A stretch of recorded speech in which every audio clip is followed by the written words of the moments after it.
In the world of science, if a frog is in a pond and they suddenly get sick, people look at the pond. Right. Researchers look at the pond.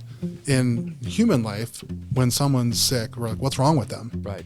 Here we want to take a settings approach where we look at the setting of JMU, and if something's not working for a student, I don't want to just assume, and we don't want to assume there's something wrong with that student. Something in their environment might be off. Welcome to Being the Change, the official podcast of James Madison University, brought to you by Madison Magazine. Each episode brings you stories of how members of the JMU community combine intellect with action to live lives of purpose and meaning. That's being the change.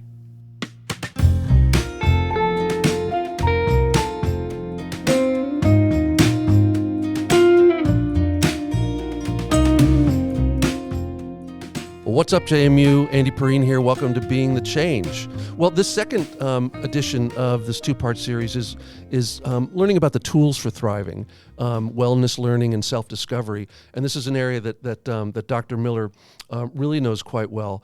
And JMU has a ton of academic and wellness support systems. As you said in our last episode, Tim, there's so much to avail yourself at the university. You most likely will only use a small portion of it, but when you need it, you gotta use it. It's there. Yeah. So tell us about some of those services. Well, one of the things that guides our work, and I'm always, you're sort of the repository of all things, Andy. So I always forget who said this, but there's this saying out there, this mindset that we can spend all of our time pulling people out of the river, but at some point you should go upriver and figure out why they fell in the first place and stop them from falling in. Right.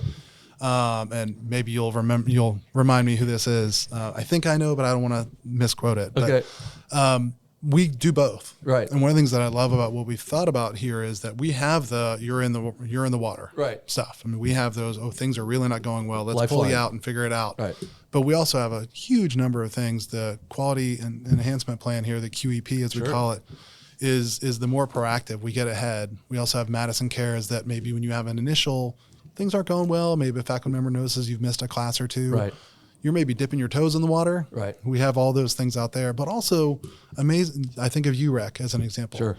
University Rec Center that has a ton of classes, everything from you can learn to cook, you can take any number of fitness classes, but these hey, let me learn these skills for myself that I know are going to be helpful for me. Health Center. The Health Center, one of the things I love about it is that they're helping you learn how to take care of yourself. Mm-hmm. It's not an urgent care where you show up and they'll give you a prescription and send you out the door. They're going to talk to you about how are you taking care of yourself? How are you doing this? Because for many of our students, the first time they've ever been sick away from home is here. Right. And so I'm pretty sure someone else helped them realize you take Robitussin more than once and here's the schedule and those types of things. So they don't know how to do those things. Right. And then same with Counseling Center.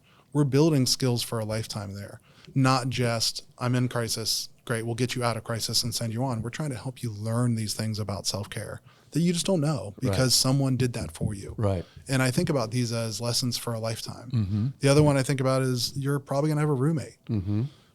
As someone who's been married now almost 25 years, learning to live in a space with someone is a life skill. Sure. Learning to do your laundry, learning to clean your space, learning all those things, learning to cook are life skills that you're going to get here as long as you're paying attention. And they'll be with you forever. I mean, I'm sure you cook some meals. I'm sure you cook, but also you're sharing space with somebody. And that might sound like learning how to live with somebody, life skill. It's a big deal. And lots of other things come along with that, of how you manage yourself, manage other people, managing up, managing across to a roommate. Well, all those things are skills. If you're not getting along with your roommate, your academic success is going to suffer. Right. Well, and it's, again, part of the environment. One of our pillars we talk about is environment. Your room environment, your roommate environment, your hall environment, your classroom, all these are part of the environment. And one of the things that I love that Christina Blyer, our AVP for Health and Wellbeing, talks about is in the world of science, if a frog is in a pond and they suddenly get sick, people look at the pond. Right. Researchers look at the pond. In human life, when someone's sick, we're like, what's wrong with them? Right. Here we want to take a settings approach where we look at the setting of JMU, and if something's not working for a student, I don't want to just assume, and we don't want to assume there's something wrong with that student. Something in their environment might be off. Something in sort of their relationship, security, all those things we care about might be off. Let's look at that in the setting, not just, that student's the problem. They're not. Our student is never a problem. Student might experience problems, but let's look at the source of it and the setting around them, not just them. Well, we just joined the Okanagan Agreement, Yep. and that's one of the basic principles. And you mentioned Dr. Blyer, who runs the health center. Yep. I became very close with Dr. Blyer through the pandemic because we had a lot to do together, especially after the pandemic. We've learned that being present really matters. There was a lot of conversation in higher ed when the pandemic was first coming on. Is this going to show everybody that you don't need to be part of a community? Can you just learn online? And the answer was absolutely not. Right. It's way better when you're with people. Right. Well, and I think of it, what I would say, Andy, is I want people to have a 3-dimensional full color life. If that's all we're doing is the online, you're getting a flat 1-dimensional, no color life. JMU gives you a full color 3-dimensional life. Right. I want a movie, not a black and white comic strip. Right. And that's what we want for them. And that's what they get here in that experience, because it's all these pieces, right? It's the environment around them. It's the relationships they build. All those things together make up what the JMU experience is.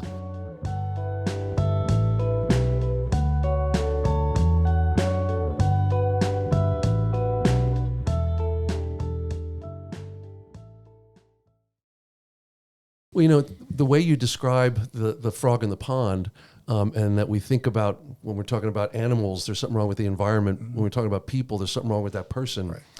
Right. It's something of a release for a student to realize that maybe it's not me, maybe it's what's going on around me. Right. How does that mindset lead to students really understanding that they can avail themselves of things that they might have thought of as like shameful or something? Well, because usually you think, oh, there's something wrong with me. Right. And we don't want our students to never think there's something wrong with you. Something might not be working. And there might be a piece of it that's like something about me is not fitting. Right. But is that you or is that there? Right. I always want students to realize that this place is about belonging, not fitting in. Right. Belonging means who you are is what is welcome here and will do well here. Fitting in means how have you changed yourself to fit and be accepted. You should belong. And if you don't feel like you belong, maybe you're not in the right space. Mm-hmm. So maybe you won't belong in this room, but there's 7,000 other rooms for you to go check out. So find the room where you belong and you're accepted for who you are, not that you have to change who you are to be allowed to be in that space. I love the concept of there's a difference between belonging and fitting in. Kathryn, when you arrived here, especially as a transfer student, learning the mores of the community and deciding whether or not you were going to belong or fit in and change yourself, how did you negotiate that difference? Yeah, definitely that pressure is something that I feel like everybody comes in with, of just like, oh, am I going to have to change myself? Right. Am I going to have to change something that's about my personality and who I am just to fit into a group here? And I truly mean this at the bottom of my heart. There is somewhere for someone somewhere at this school. Everybody. Right. Yeah. And I think it's really just, as I was saying in the last episode, really pushing yourself out of your comfort zone and kind of tapping into everywhere, even places that you think that you might not click. You should try it because you might click and you might find the people that, are there for you, a place that you feel like you belong, not where you're having to change something about yourself to fit in, as you were saying. Yeah. Well, and one of the strategies, Tim, that you use in student affairs quite extensively and to great effect is a lot of peer-assisted services. And that would allow a student to see, well, this person's totally different than me, but they're bringing me in. Right. How is that effective? Well, it's such an important part. So first year orientation guides, frogs, is how, probably the second group they meet, actually probably the third. First group they meet is student ambassadors during a tour. Right. So these are students that have had the experience. You can ask them great questions. You talked about your tour. That moment of this student gets it. This is not some scripted thing we're saying you must say these 12 things on your tour. Second then is the orientation peer advisors they meet while they're here and start building that. Then they have the frogs. Then they have RAs. Then when they go to UREC, it's run by 650 students. Then then everything you're mostly doing probably is also run by students, all the student organizations. So peers are part of this because they get it. And they also have struggled, like you might struggle. Sure. So when you walk in a room, you're like, I'm really having a hard time with this. Someone in that room also has. Sure. And they can say, oh yeah, this is the room to go to, or this is the place to go. And so peers is such a huge, important part of this. Every part from beginning to end, even if you've got a TA in your class, that's a peer who's been in that class before and been successful. That's why they're there. They're not there just because they, wanted a job. They wanted that job. And as you think about everything you might do on the campus, you're going to have peers that have been down this road. There's a reason why we're a cohort of 4 years of people. Right. The seniors been down that road already. Sure. Maybe in a different car, maybe a different speed than you, Right. but they've seen the road. Right. So asking them, like I think about myself moving up from a freshman to my senior year, working in a fraternity. When I was president, I had seen a lot. I didn't see everything you saw, but I at least had something of value that I could share, some tidbit or some advice that would help you. And that's the power of this place. Well, you mentioned UREC. One of the things that is so interesting over in alumni affairs, the students who work at UREC create such unbelievable bonds. You said 650. I mean, it's almost like a fraternity and a sorority. They're so tight. It's bigger than. It's bigger than. Yeah. Well, but I think about that. I mean, I think about orientation students where I see students that I worked with years ago, even when I was here as a student, Right. who are still friends. Right. Some who got married. Right. Some who were like, on their 40th year of reunions, meeting up with each other every summer. Like those connections you make are life connections. And that's the thing. I don't think our students, they think of this as a 4-year experience. And that's why I always say these are not the best 4 years of your life. Right. These are great years, but it's the foundation you build here that builds the life after. So when you think about those relationships you're going to have, you don't know that's what those are, but they're going to be there for you in good times and bad times. And that's the foundation that they'll build.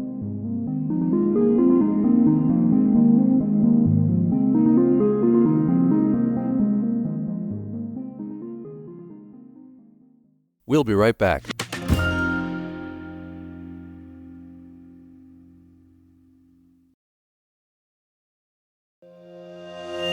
Well, one of the beautiful revelations that I've had at my age, when you're in your 20s, you go to a lot of weddings and then they kind of tail off because all your friends that got married or made different decisions.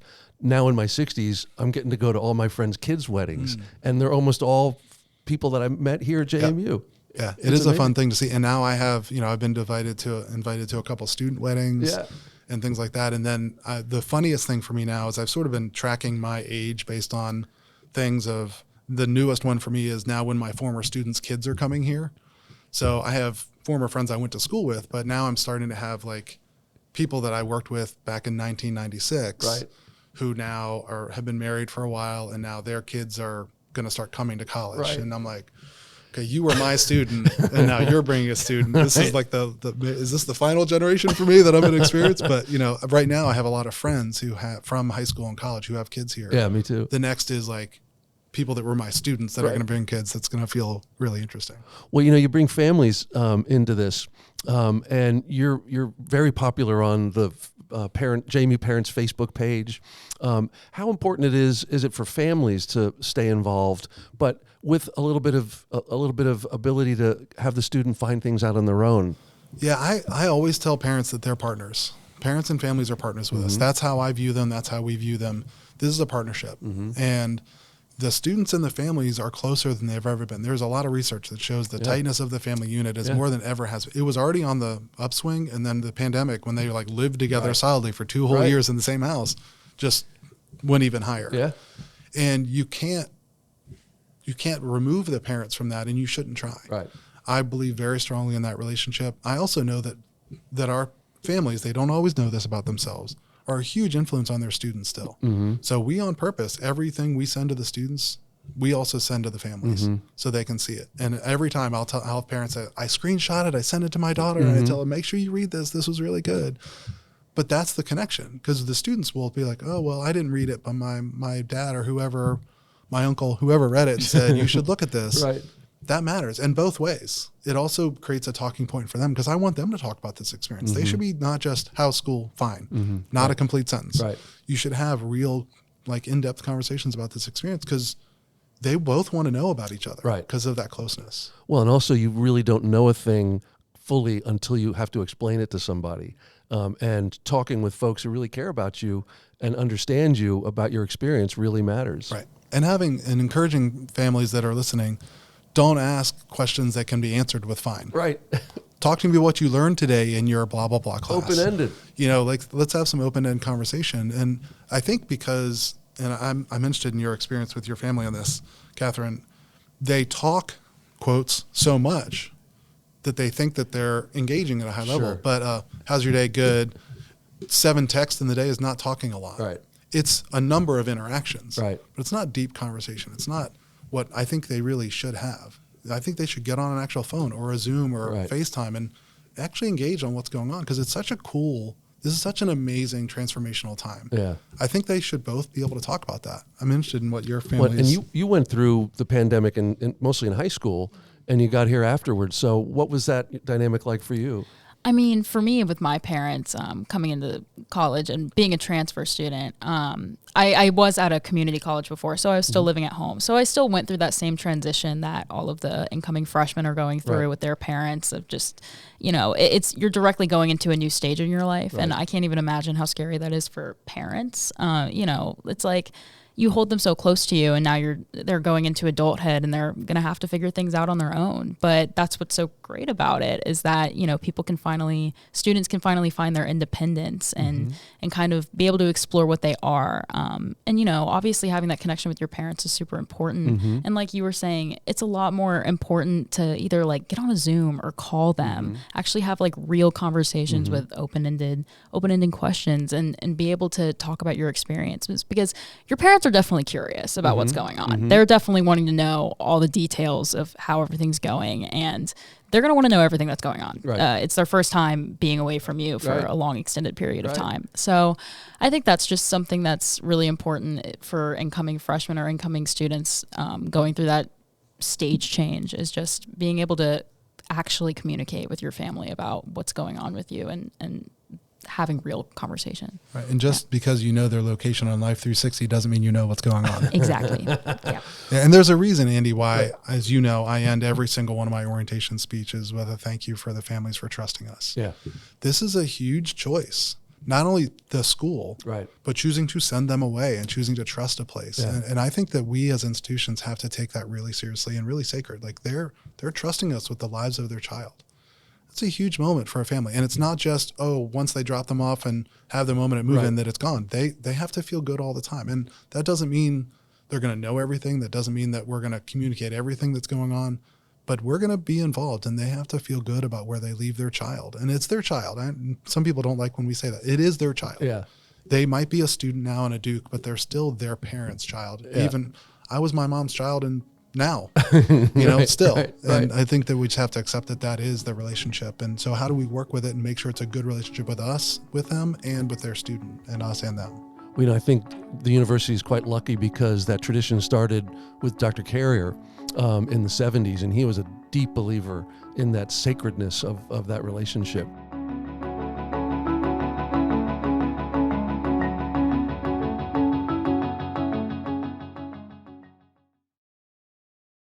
Well, in talking about family conversations, one of the things that you're quite thoughtful about, Tim, is trying, failing, adjusting, keep moving, and being able to talk to your folks about that is not only will you get advice because your folks have tried, failed, adjusted, and moved forward, but it also can create even tighter bonds. Mm-hmm.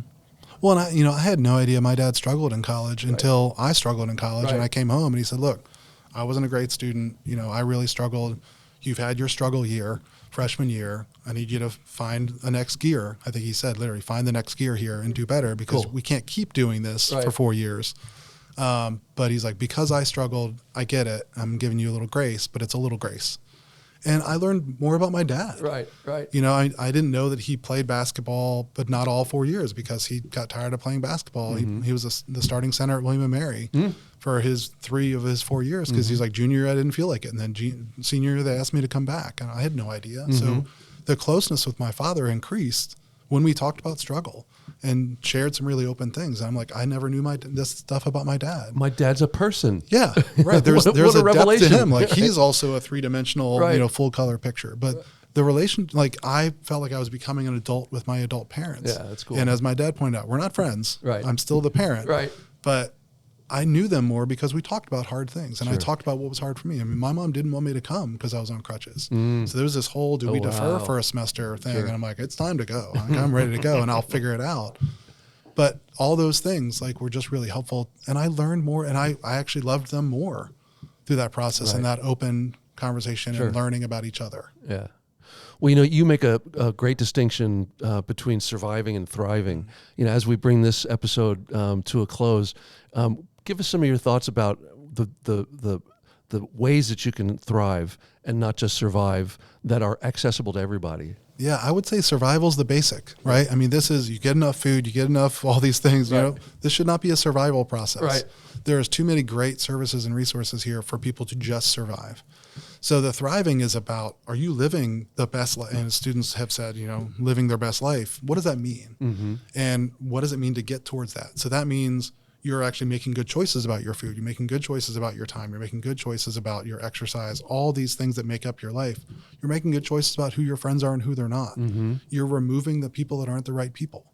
And who aren't the right people, you probably know, but sometimes, but they're really cool. I'm like, okay, but what does that coolness lead you down the road to? How many times have you seen flashing lights when you've been out at night? Right. Are those the right people? Right. So thriving is about, what are the things that serve you and fill you up? You know, one of the things I always want students to think about is that in life, you're trying to build that best life for yourself. And long time, you're trying to find your life purpose. And as someone who's living it now, I feel like I'm mildly an expert on getting there, mostly through failure. But finding that life purpose is, what are you good at? What are the things you're really good at doing? What do you love to do? What do you love about life? What serves the world, the world around you? What does someone pay you to do? Because you got to pay the bills, but also what serves yourself. You can find the things where that all 5 of those things come together, and it's not going to happen in college, but you're going to start building those pieces. Right. In the very middle of that is your life purpose. That's what we're trying to help them get. And when you get there and you're serving all those things, that to me is when you're thriving. Yeah. And that's what you're on the path of that and building the foundation of that to then find more and more. 'Cause I'll be honest with you, my life purpose didn't happen until I got back here in 2018. The other years before that, you know, the 40 whatever years, 45 years before that weren't failure years. They were building towards that years. I am probably at the most thriving now, especially in the work world, but in my life, in this space. But it took 45 years to get there. And I didn't know it immediately when I got here, but now I know it. That's what we want. When you're kind of describing the essence of the concept of being the change, in that you're looking for ways to not only build yourself up, but figure out how you can build the world up along with it, because that gives you purpose. Right. That's how you find that life purpose. Yeah. So how did you find the difference between surviving and thriving when you were a student, Kathryn?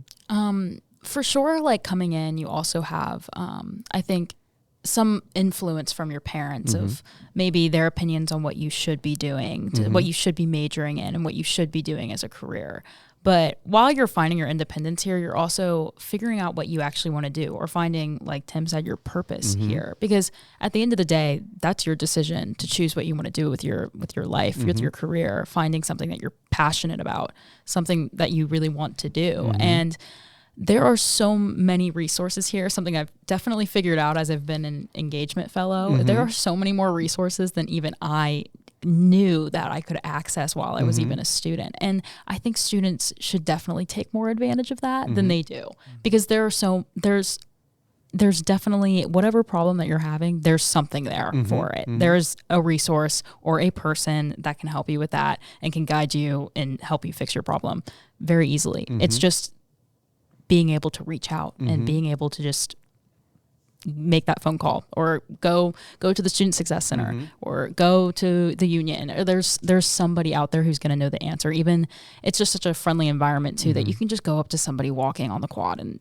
ask, and they might know, or can tell somebody, or can guide you to somebody that would know. So I think it's just important to try to find something that you're passionate about while you're here, and go forward with that. And as Dr. Miller says, be open. Right. Yeah, you got to be open to those experiences. Yeah.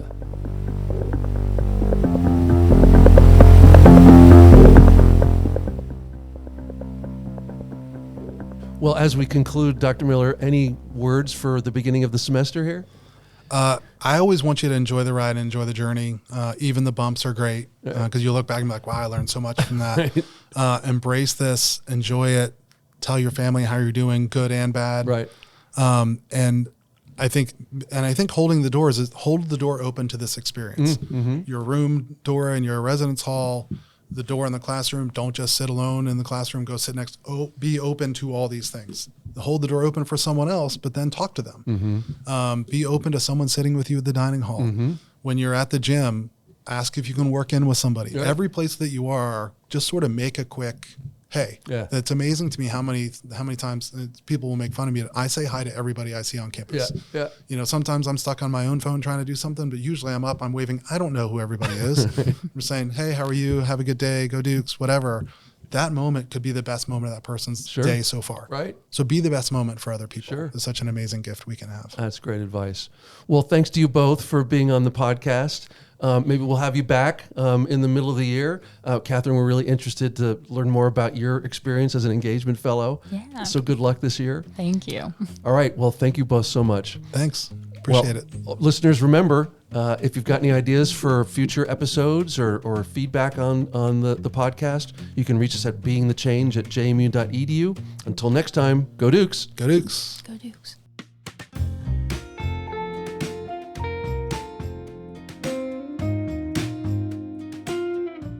Thanks for listening. Subscribe to hear more stories about how members of the JMU community are being the change. Dive deeper and explore countless other stories at jmu.edu/Madison Magazine. Go Dukes! The Being the Change podcast was conceived by Jim Heffernan, editor of Madison Magazine, and me, Andy Perrine, head of JMU Marketing. Thanks to Jenna Polk and her team at the Rose Library Studios, where the show is recorded by Cody Troyer, Steve Adderton, and Olive Santos, all of the crazy talented JMU photo video team, who then produced the final episodes at the Ice House in downtown Harrisonburg. Original music by 2019 alumnus Neil Perrine. You can find the Being the Change podcast on all the popular platforms where we hope you'll like, share, and subscribe.